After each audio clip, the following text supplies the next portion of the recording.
The Business and Human Rights Catalyst is an initiative at Alliance Manchester Business School. It's one of the first business and human rights research centres in any business school in the world. It was set up as a project following a donation from Lord Alliance a few years ago, and was identified as a key area, a crucial area for increasing business understanding and research. The Business and Human Rights Catalyst is a project that will do three things primarily.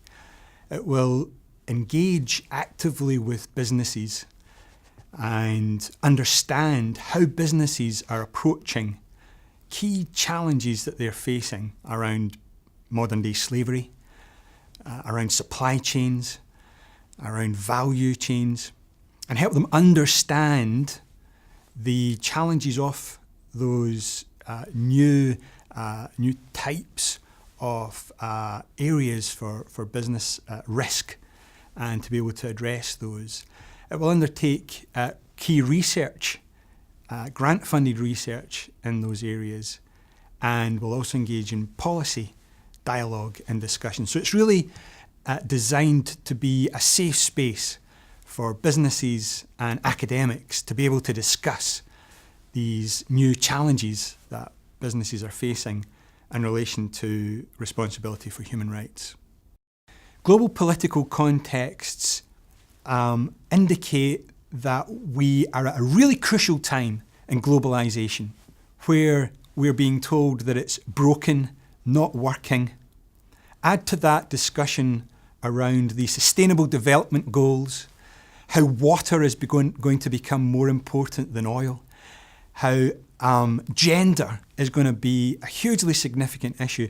Now, these are all indicative of major shifts in the way that we think about economics, the way that we think about business activity, and the way that we think about business profitability. Now, if businesses do not respond to these risks, they will undermine the whole rationale for business activity. They will undermine their social license to operate, and it will become increasingly difficult for businesses to secure access to markets, income streams, capital flows, access to labour, access to consumers. So the reason why businesses will increasingly be asked to engage with the business and human rights agenda is because we're at a really fundamental part, I think, in the history of economic and business activity, where we could be talking about a shift in economic model. And the businesses which are ahead of the curve, and we can think of companies like Unilever and others, put themselves in a position of being able to maximise their profitability within those new business models. The companies which don't respond will be like those companies that didn't respond to the internet revolution, and they'll be left behind. I think business and human rights is the corporate social responsibility equivalent of the internet. It will fundamentally change business models. Companies that don't respond, the photographic companies that continued to publish photographs with paper and not moving to digital, they'll go out of business. Companies that don't respond to human rights, maybe not in this generation of leaders, but the second or third generation of leaders, they'll go out of business. I think business and human rights is already a source and stimulus of a huge amount of innovation and entrepreneurship.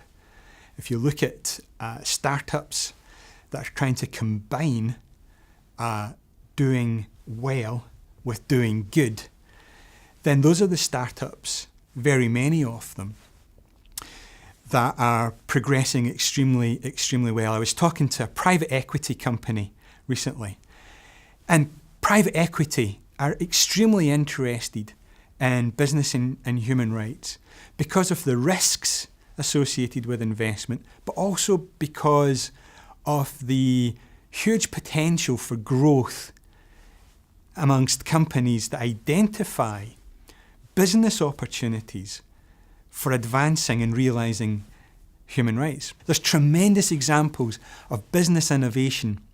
For example, just in response to the refugee challenge, IKEA used the refugee challenge and refugee camps as a stimulus for innovating around portable homes, innovating homes that people can carry with them.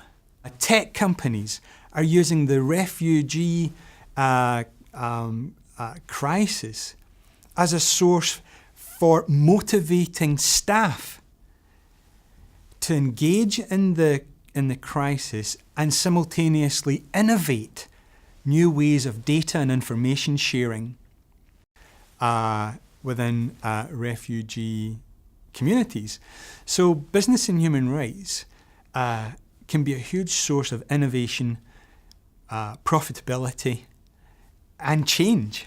And I think that's when you combine these different elements together, I think that's what gets students excited. I think that's what gets future leaders excited about discussions within a business school context where they can be creative, where they can be innovative, where they can look for new market opportunities, where they can develop the next generation of highly profitable companies, but are combining profitability with addressing major social issues and making sure that they can sleep well at night because they're making a difference.